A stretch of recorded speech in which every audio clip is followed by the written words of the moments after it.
Hello and welcome to your trusted local podcast. I'm Beth Malicki. And I'm Becky Phelps. And if you were wondering why we didn't have a podcast last week, that is because Beth here was very busy preparing for a huge story. It's happening here in Cedar Rapids, and that's what we're going to talk about on today's podcast. Yes, we affectionately refer to this whole coverage thing as the C word because it is That's how many feelings it brings up. Exactly, because it's so complicated and it's so much money, and there are many big opinions on both sides when it comes to the story. So what are we hinting at?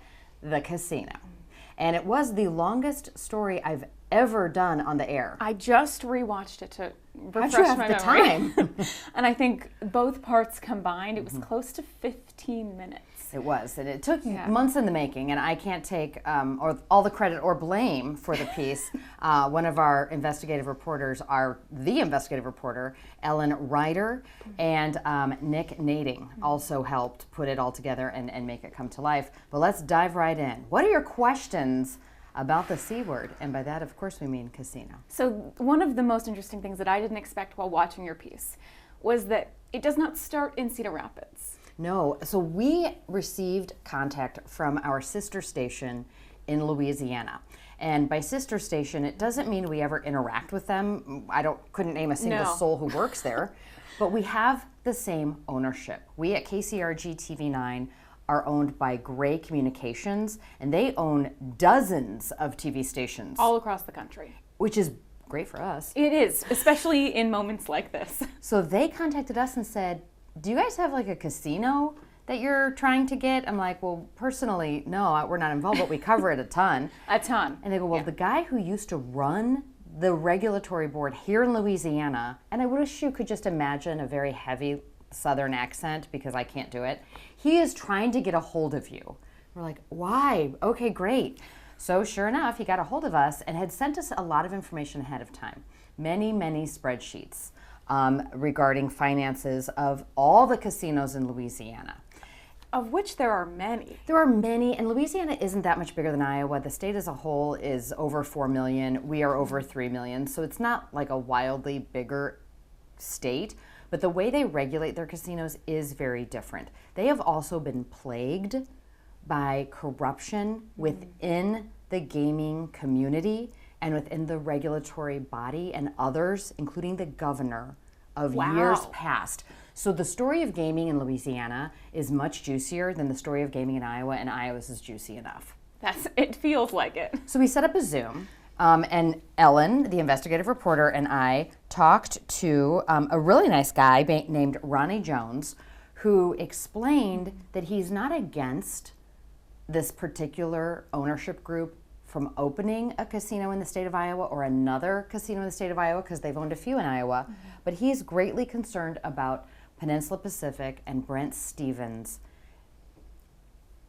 word I'm so scared to use because it's just so damning. It's integrity. And he didn't use the word integrity, or may have at some, we talked forever, but his thing was get him on the record. Make sure everything he says, you fact check. And it just felt so like, what happened? Insane. Because in that interview, I believe he said they used to be friends. He did. He said he was not just a licensee in the state of Louisiana, but I would go so far as to call him a friend, and we had a good relationship. And so we as journalists kind of had to parse out what about what Ronnie is accusing Brent Stevens and his company of doing is personal. Right. Versus the professional side of things. Yes, because to go out of your way to contact your local news station to ask them to contact another local news station. Right. Because you feel so strongly about this individual. Yes. It's just kind of incredible. And we really didn't go as much as we knew about how their relationship really fell apart and what went on there because it wasn't necessarily relevant. Right. The story's already 14 minutes long. But what we learned was that during COVID in Louisiana, like in I think almost every other point around the world, things shut down. Right. And things had to shut down according to state regulation and state mandate, and that's what they did. When the mandate was lifted and the casinos could reopen, and we're talking specifically about the Shreveport-Bossier City Metro, every casino, and in that area, all of them at the time were riverboats, All of them on the Red River and all of them in a body of water reopened, except for the one that Brent Stevens owned. And the name of it was Diamond Jacks. And it didn't reopen and didn't reopen. And the regulator was like, bruh, you need to open up your casino because every day you're not open, your employees aren't getting necessarily guarantees that their jobs are going to be there when it does reopen. The man who was the head of gaming for Louisiana said it all came to a head when a news reporter called and said, why is Diamond Jacks closing for good? And he's like, excuse me? Where are you getting your information, ma'am? And she said they posted it on Facebook, and all the people that work there learned of it on social media that they're now out of jobs. So Ronnie is so angry and so frustrated because he said, I'm the state regulator. You want to make big changes, you come through me. Mm-hmm. And there was some miscommunication, or missed communication between Brent Stevens and Ronnie as he explains it. We never got to get Brent's side of the story because he wouldn't talk to us on camera. But at the end, it got so bad that they tried to pull his license. Brent's license. Mm-hmm. From Louisiana, and instead he said, I'm going to move my casino to a different part of Louisiana. I just can't reopen there. It's not going to work. I want to go somewhere else. And so another community voted on if they'd let him come to town, and they voted no. Wow. So then he really had to get rid of this license, because in the state of Louisiana, you have to use your license. It's a use or lose it. Oh, okay. And he still doesn't have a casino, but he's just got this license, and so he sold his license, sold Diamond Jacks, and it is now being redone by a whole new ownership, and it should open within the next few weeks after a $270+ million renovation. Wow. But to hear the story through the lens of the people in Bossier City, it is a very different telling than the people in Cedar Rapids who said, oh no, we knew what happened in Bossier City. That was the pandemic. That was just Louisiana. That's a one-off. And they believe sincerely that Brent Stevens was not a bad player, was on the up and up, and was put out by the factors of a worldwide pandemic.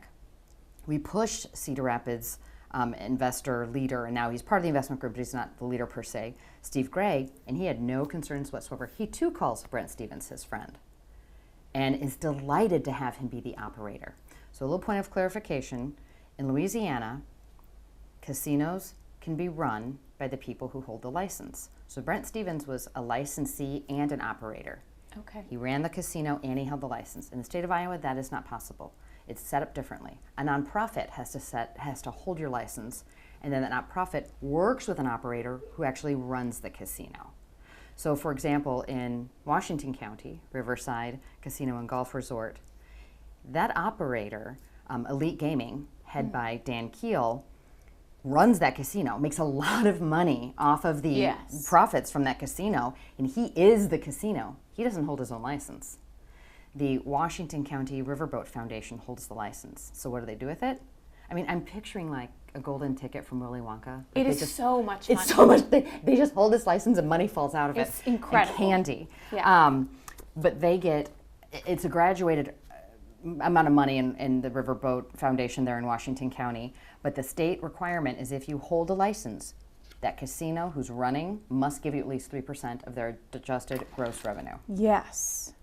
But it's a little bit higher in Washington County. It's like 3% after the first amount of money, and then it goes all the way up to roughly 5%.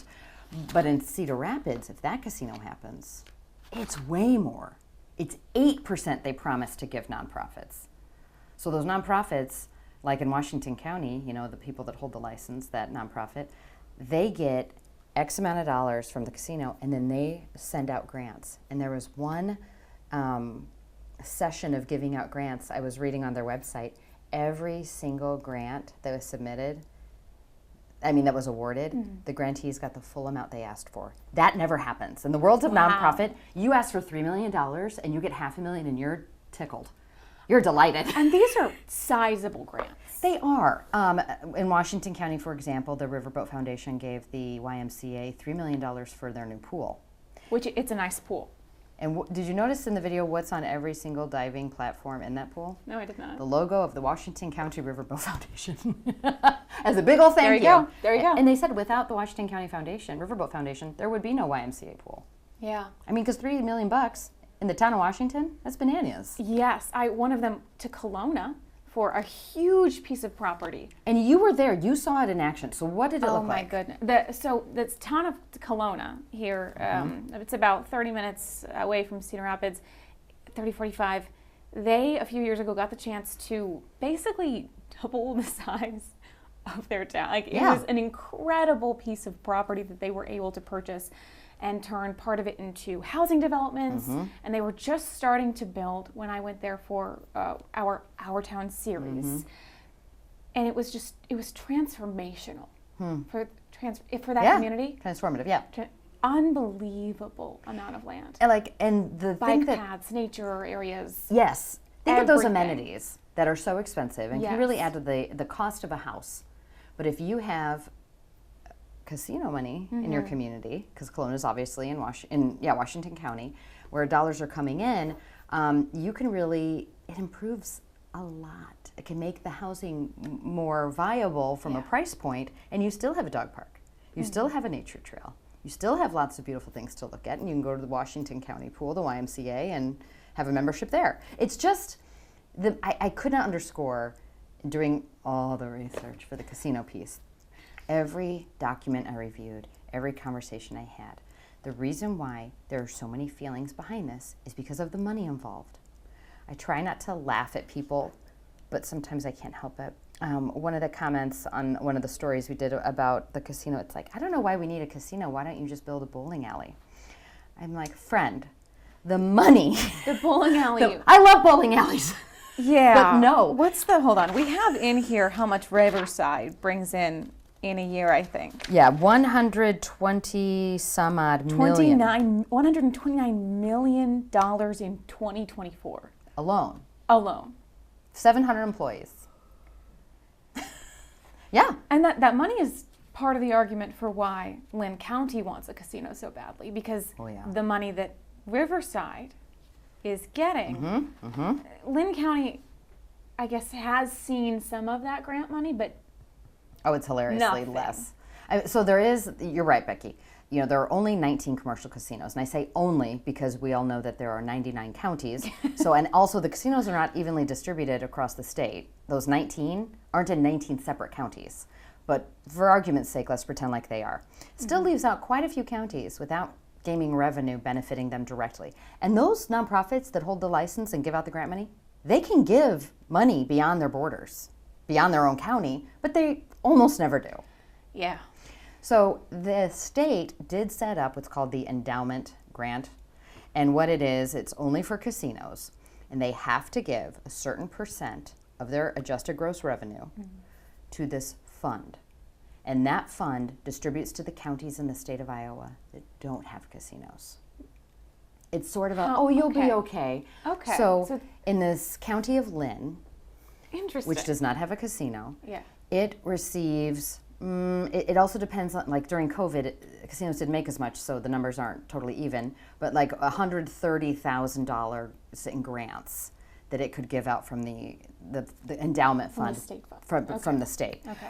Who passes that money out? It's always a community foundation in that county. So in Cedar Rapids, that's the Greater Cedar Rapids Community Foundation. And it has a way that it determines how it gives out those grants. The largest grant it gave out that I could find, and I didn't go through every single grant report since the beginning of gaming in Iowa, was a $10,000 grant.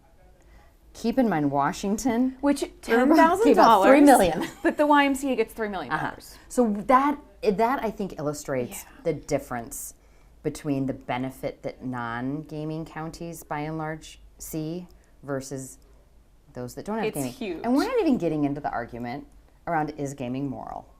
Does gaming contribute to addiction? Yeah. And these are valid concerns.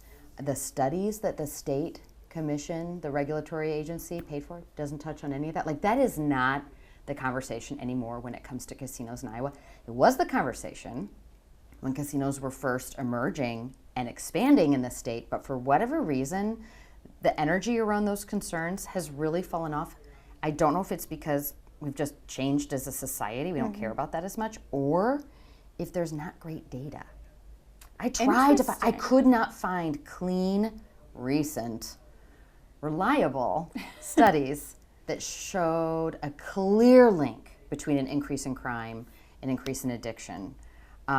There were studies out there that when I put them through my filter of, is this being paid for by people who benefit from it, or is this such an old study that I don't know if it's relevant anymore, and didn't come up with much. So we tend to focus on the economic impact of gaming in Iowa and not sort of the social science and addiction concerns. So much is the conversation not around that. So much. With the Cedar Rapids Casino. That part of the Cedar Rapids Casino plans involve a kids STEM center. Yeah, a kid-friendly, cultural STEM center. Family. You know, Zach's Steakhouse, Zach Johnson, who's, you know, is a friend of mine, so disclosure there.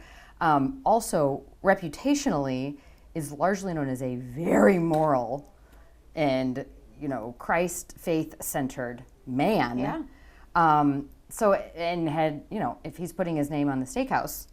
They are. I would say. I've attended one of the presentations. I've read a lot of the stories. Yeah. The casino is largely being painted as an entertainment facility that is for families in some ways. A driver of growth. There will be happiness. concerts there. Yeah. There will be lots of things.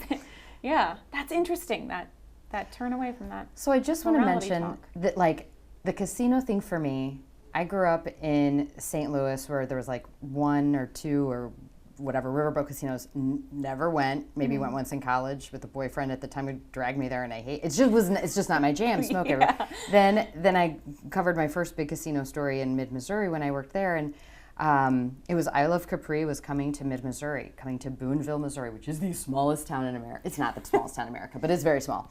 And it really did transform a lot about that area. Then I come here, and I'm doing this show that is no longer on the air called To the Point with Beth Malicki, and I'm interviewing a man. His name escapes me, and that's embarrassing because I'm sure many people would remember him. Jim would know who he was. He was a leader in the Dubuque community. Okay. And I didn't really know about a lot. I did not know much about Dubuque's history. And so he was giving me an on-air history lesson. And he said in, I want to say early 80s, mid 80s, Dubuque was known, not just from outside Dubuque, but inside Dubuque as the armpit of Iowa. No one wanted to be there, and we were hemorrhaging jobs and people.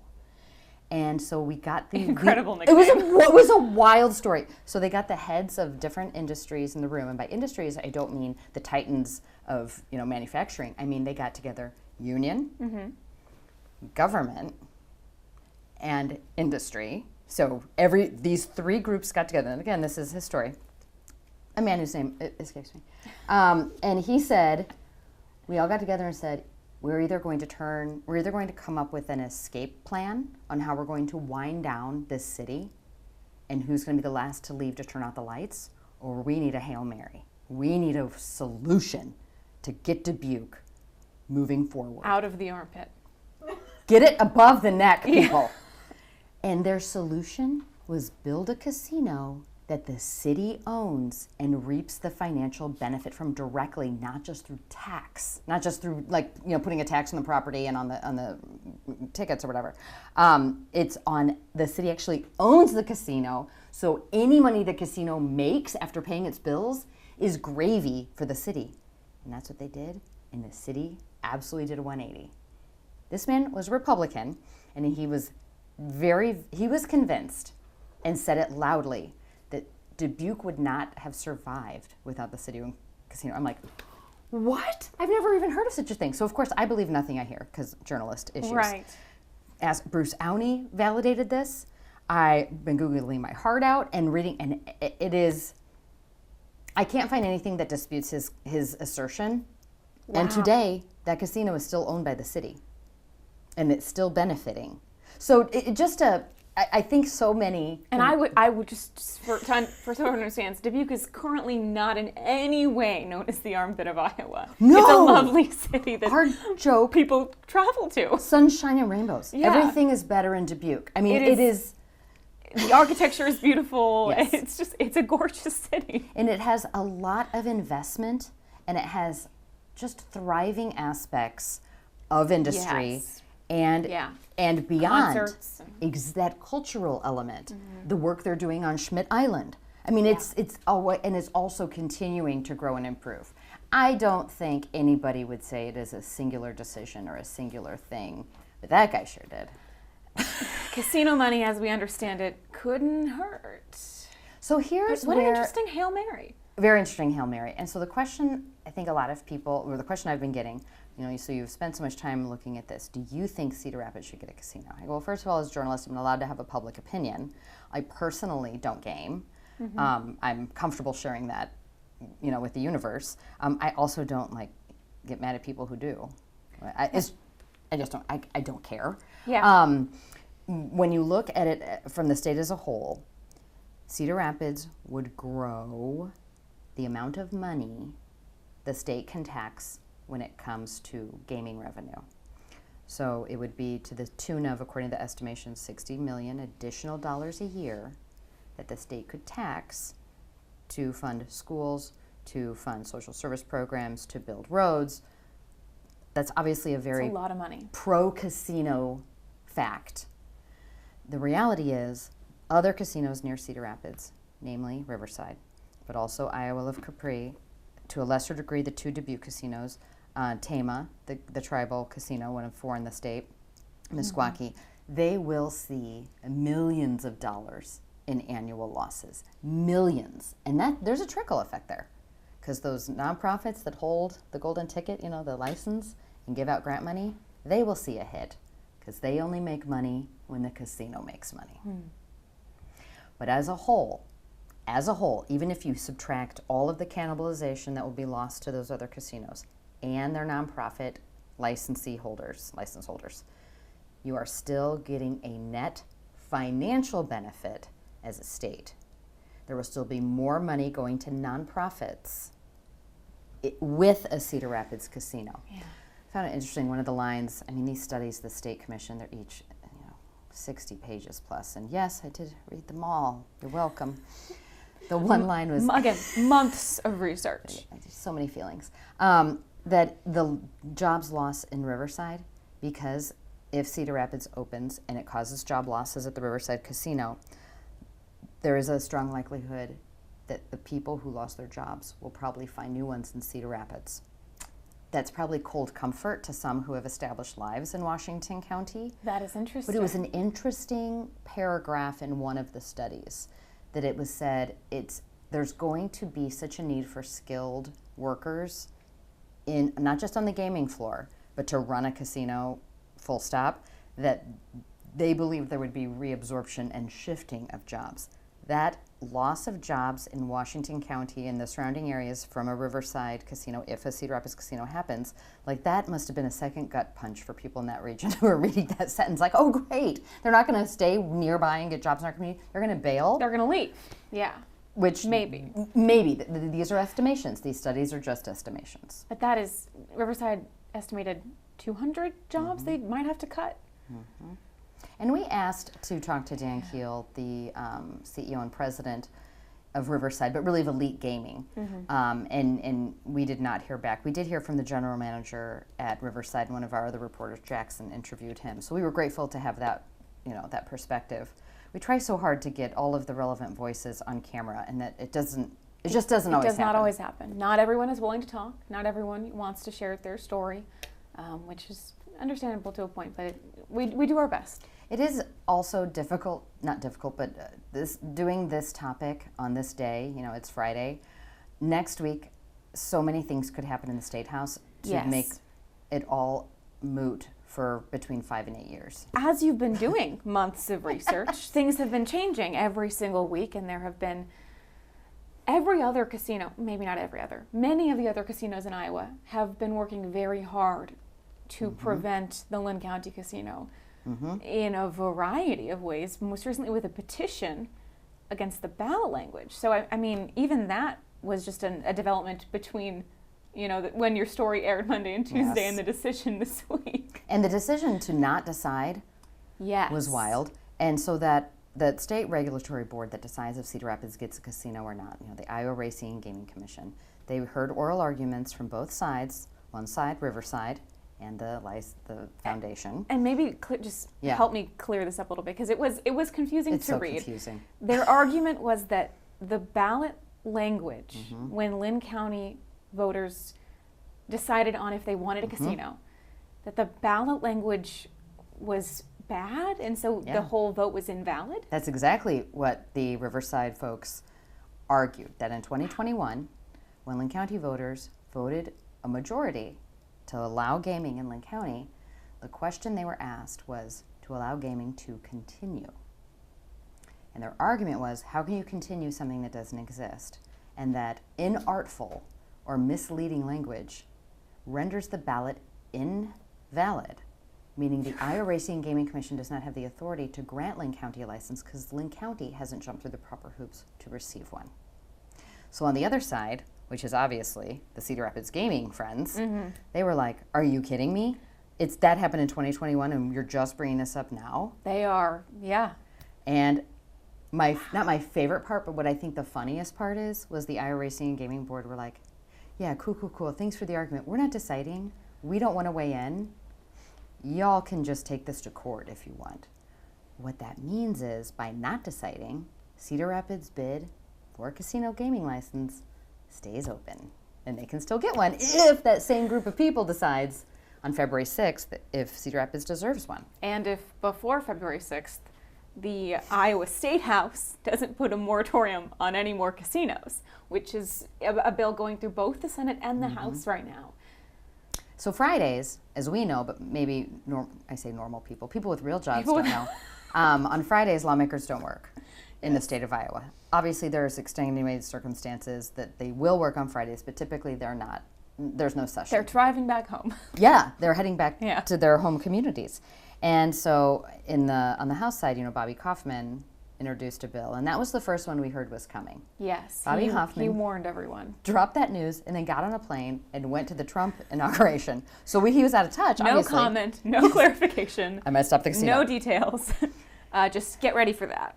And then we were like, oh, wow, when he came back, not only is the House considering this standalone bill, but so is the Senate. Yes. Oh, this is... And they're a little different. They are different. Don't ask me the difference. So, I don't know. yeah, they're going to have to, if both pass, they're going to have to jump back and forth. Yeah, so Elizabeth Neruda, our superstar producer, what's the raising difference? her hand. Why do lawmakers keep introducing more, why don't lawmakers want So that's a great question. Elizabeth is asking why they are continuing to introduce moratoriums, because when's the last time? 2 years. 2 years ago. 2 years ago, I believe. 2.5. Yeah, 2022. This is not new. They have continued to do this. The way it was different then, because we have reporters in Des Moines during session. Yes. We do pay attention. We promise. And we miss this. We missed the last moratorium till it was over and done with. Mm-hmm. It was shocking. Like, we were truly knocked back on our heels. It was tagged on, attached to a different bill that was already moving swiftly through the House and Senate. Yeah. So it just went, this is not like that. These are standalone bills. So they have to go through a much more robust, slow process, and they got a harsh deadline. They do. When's the funnel coming up? I don't think the funnel's till later. But the deadline, yes. It really is February 6th. It is. And so then I'm like, okay, let's play this out. Let's say the House and the Senate in Des Moines pass the moratorium, put it on Governor Kim Reynolds' desk. And that is all up to her. I mean, Tiffany O'Donnell, the mayor of Cedar Rapids, calls her a friend. Yes, and Tiffany is a very huge supporter of this casino. Yeah, and of Governor Reynolds. And of Governor Reynolds, yes. And I mean, they got pictures together. They posted on Facebook not long ago of them very near the site of where this casino would go. And Governor Reynolds has not said on the record if she personally supports casino. She says, this is why we have the Iowa Racing Gaming Commission. This is for them to decide. Sure. So she could be the Hail Mary if lawmakers go against a Cedar Rapids casino. Or she could say, this is the will of the elected people. What's interesting, this is not a partisan issue. I can't remember the last time that sentence has come out of my mouth. That's true. A lot of issues here in Iowa are partisan issues. Not that recently it has mattered much because Republicans control everything, all of the state house, yes, and the governor's office. But this is kind of all over the place. It is. It's not Republicans versus Democrats at all. It tends to be Do you benefit from existing casinos or not? And that's to Elizabeth's question, why do they keep introducing the moratorium? Same concerns, I believe, as the casino operators. Exactly. That their communities will lose this revenue. If I may, we've had a lot of conversations in the newsroom to follow the money. We say it constantly. Yes. So we know Dan Keel is a financial supporter of Kim Reynolds. That's not new information. But we tried to look into if other casinos are financially benefiting lawmakers by giving campaign funds. And it is very, very difficult in the state of Iowa to find that information cleanly. I'm not asking the general public to please urge more transparency in campaign giving, but it would make our jobs a lot easier. It wouldn't hurt if you've got some free time. Well, and I think it's worth knowing. Yes. Yeah. You look up studies and they have to disclose if they are getting any funding or financial support or do any whatever for fill in the blank pharmacy company if you're looking at a pill or an injection that they're studying. Yeah. So the State House seems to be in the focus of the casino conversation right now, whereas weirdly you'd think 2 weeks out it would be on the Iowa Racing and Gaming Commission. Right. It's like, can they get this through fast enough even? Because usually bills take a while to process through the state. Yes. So we've got 2 weeks now? Less. It's 2 weeks from yesterday. 2 weeks from yesterday for either the State House to make a very quick decision and send this to Governor Reynolds, or the commission has to make a decision. On February 6th. Which then, Riverside, it's never going to end. Riverside could file an appeal on the whole language thing. Correct. And that is a very good point, Becky. I also have this I'm trying to think through every possible scenario, and the one that I just keep landing on is that they push this through in time. They put a moratorium on any new casino licenses. It lands on Governor Reynolds' desk on February 5th, which I believe is a Wednesday night, and she needs to sign it before they vote in Altoona on the 6th, and she doesn't. It reminds me of the Iowa Racing Gaming Commission making a decision by deciding not to decide. Yes, which is still a little funny because there were hours of arguments. There was a very long. Oh, attorneys, I'm married to one. They love to hear themselves talk. Long. Such a long meeting. And then at the end, no decision. Yeah, voting not to vote. And I'm not saying the governor wouldn't sign it. I have no idea what she would do. But the idea that it would be on her desk and she'd be like, "I'm so busy. I'm going to. Oh no, there's so many things happening." And then the vote happens. Like, oh shoot, no. Trust me, she is very, very savvy. There was a quote from Steve Gray, going back to the investor group who leads the investor group for the Cedar Rapids Casino. A quote that I loved from your story about how they might not expect this to be the end. And what was he felt like General Custer. Quite the reference. An unbelievable. Just attacked on all sides. Yes. Yeah. How this is the third round per is. se for Lynn County, but he says maybe there's a fourth, maybe there's a fifth, and they're in this for the long haul. They are. So I had to do some educating of myself on how does a casino come to be. Yes, which seems very complicated. It is very complicated, and it's different state to state. It's really different in Louisiana. Yeah. It's not just somebody coming in and going, "Ooh, I know I could make money in this market." It's not like you're opening a coffee shop, or a sewing store, or all other things I would just like to do when I retire. Bookstore. You have to have this investor group or a group of people who really want it in your community and will fight for it in your community, because it is a battle. And so there's a group of people in the community who have already put up money. They put up money 13 years ago when this was just an idea and we knew nothing. And with the realization that they are putting up money that they may never see again. Wow. And that money is just paying for the attempt to get a gaming license and open a casino. These same investors, if a casino comes online in Cedar Rapids, stand to make a lot of money. A lot of money in the hundreds of thousands, in the millions. So that part gets mushy. So in all of the reporting that gaming has to do for the state of Iowa, they do it as a gaming entity. So like Riverside and Q Casino in Dubuque and Altoona, or Prairie Meadows and Altoona, they don't break down how those casinos pay their investors. Interesting. So that we will probably never see unless it's a publicly traded company or the company decides to tell us, which, why would you? Seems No. unlikely. Yeah. Very unlikely. Like many companies, like many entrepreneurs, like many startups, if you're an entrepreneur in Silicon Valley, you might have a venture capitalist, you might have a hedge fund, if you're in another big money thing. It's a bit like that, where there are these people behind the scenes that are these silent investors that are very, very supportive of the project, believe in it to their core, so much so that they're giving capital to it. Wow. And at the same time, they recognize if you don't get a license, you just kissed your money into the wind. And they've been doing that for 13 years. And that's the part we can't get any information on. And we haven't dug too hard into it of like, do you give like $100,000 one time? Or do you have to give that every year to keep paying for the casinos? I mean, the lawyers who are fighting for the casino, for the folks at, I don't even know, Pacific Peninsula, is this just part of their research and development or their expansion? Because they've had to spend a lot of money. And a lot of time. A ton of time. So Time is many money. studies. So many studies. Yeah, and those studies, though, unless they're being commissioned by the casino hopefuls, the state is paying for those. So that's so I don't know if gaming revenue pays for them, like the tax on gaming revenue, or if that's just from the bucket of taxes that we all pay into as residents of the state of Iowa. But the money part, I just cannot underscore enough. When people are like, I'm so tired of hearing about the casino. Why is this so controversial? Why are lawmakers getting involved? Why are so many attorneys involved? Why is everyone fighting? It's money. It's a lot of money. It's a lot of money and it sounds crass and it sounds like, all anybody cares about is money.